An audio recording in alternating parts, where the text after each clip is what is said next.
Assalomu alaykum Sobir suvini kuzatuvchilari. Navbatdagi darvozamizda Andijon viloyati Buloqboshi tumaniga o'rnatish jarayonini boshladik. O'rnatish jarayonini boshlashdan oldin biz kanalimizga yangi kuzatuvchilar bo'lsa, obuna bo'lish va like tugmachasini bosish esdan chiqmasin. Qiziqarli videolar oldinda, xudo xolasa bugun Andijon viloyatiga 4 ta darvoza o'rnatamiz. Hammasini videolarini bir boshdan ko'rsatib o'tamiz. Biz o'rnatish jarayonini boshladik. Mana do'stlar, darvozamizni xudo xolasa o'rnatib bordik, ko'rishlaringiz mumkin. Bu darvozamizni qisqacha tanishtirib o'tamiz. Bu darvozamiz ishlatilgan materiallari polni atrofidagi stoykalari 10/5 shvillerlardan ishlatilgan, ko'rishlaringiz mumkin. Juda chiroyli holatda chiqdi. Ichidagi profillar 6x4 1.7 stenada, ichidagi listlari 2 listdan tayyor bo'lgan bu darvozamiz. Xudo xolasa egalari yaxshi kunlarga xizmat qilsin. Bu darvozamizga mana do'stlar, darvozamizni o'z joyiga o'rnatib bo'ldi. Ko'rishlaringiz mumkin, juda chiroyli holatda chiqdi darvozamiz. Darvozamizni yaqinroqdan tanishtirib o'tamiz. Eniga 3.5, bo'yiga 3.40 ga tayyor bo'lgan darvoza. Juda chiroyli holatda chiqdi. Bu darvozamizga ishlatilgan materiallar kesaklari polni 10/5 shvillerdan bo'ldi. Ichidagi profillar 6x4 1.7 lik stenka, ichidagi listlari 2 listdan bo'ldi. Ko'rishlaringiz mumkin, juda chiroyli holatda chiqdi. Bu darvozamizga har doimgi Zuber zamoyda katta 10 ligidan qo'yib berganmiz. Ko'rishlaringiz mumkin, juda chiroyli. Yopilishlariga bir baho berib qo'yasizlar mana. Ortiqcha shumlar yo'q, xudo xolasa o'z egalarini yaxshi kunlarga xizmat qilsin. Kimga shunaqa darvozalar kerak bo'lsa, ekrandan nomerlarga aloqa chiqarasizlar, O'zbekiston bo'ylab yetkazib beramiz.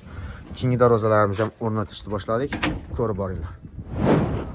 Navbatdagi darvozamizni Paxtabod tumaniga o'rnatyapmiz. Ko'rishlaringiz mumkin. Xudo xolasa mana bu joyga relsli darvozamiz hozir o'rnatish jarayonini boshladik.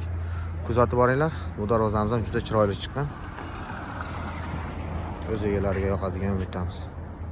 Obunachilar, navbatdagi videomiz mana bunday relsli darvozalar haqida bo'ladi. Bu darvozamizni yaqinroqdan tanishtirib o'tishdan oldin biz bu darvozamizni Andijon viloyati Paxtabod tumaniga o'rnatdik. Ko'rishlaringiz mumkin, juda chiroyli holatda. Uy egalariga xudo xolasa, uy egalari umra safarida ekan, xudo xolasa kelishlariga chiroyli qilib o'rnatib qo'ydik. Bizning kanalimizga yangi kuzatuvchilar bo'lsa, obuna bo'lish va like tugmachasini bosish esdan chiqmasin. Biz darvozamizni yaqinroqdan obzor qilib beramiz. Bu darvozamiz eniga 2.90 ga, bo'yiga 3 metrga tayyor bo'ldi. Ko'rishlaringiz mumkin, juda chiroyli, shinam holatda chiqdi. O'zi kichkina bo'lgani bilan darvozamizni og'irligiga behijolat. Darvozamiz og'ir bo'lgani bilan bemalol yosh bola ham tortib, bemalol yurgizdirsa bo'ladi. Yengil yuradi, ko'rishlaringiz mumkin, juda. Mana. Bu darvozamizga ishlatilgan materiallar, stoykalari 8 ga 8 2 lik stenkasidan ishlatdik. Tagiga shiviller qo'ydik, mana bunday chiroyli. Tevasiga 6 ga 8 profilda 3 lik stenkasidan ishlatdik. Undan tashqari ichidagi profillari hammasi 6 ga 4 1.7 stenadagi ishlatilgan polni. Listlari 2 lik listdan 2 qavatli bo'lgan. Shum izolyatsiya qilingan. Ko'rishlaringiz mumkin, juda ovozlari chiqmaydi, baquvvat holatda tayyor bo'ldi. Agarda kimga shunaqa darvozalar kerak bo'lsa yoki 90 gradusga surmali darvozalar kerak bo'lsa ham ekrandan nomerlarga aloqa chiqarasizlar, O'zbekiston bo'ylab yetkazib beramiz. Bu darvozamizni общий summasini 14 million so'mga olib kelib o'rnatish ustanovkalari bilan hammasi bilan qildik.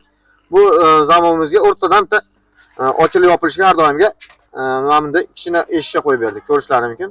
Buni Zuber zamoydan qo'yganmiz. Xudo xolasa uzoq vaqt xizmat qilishadi.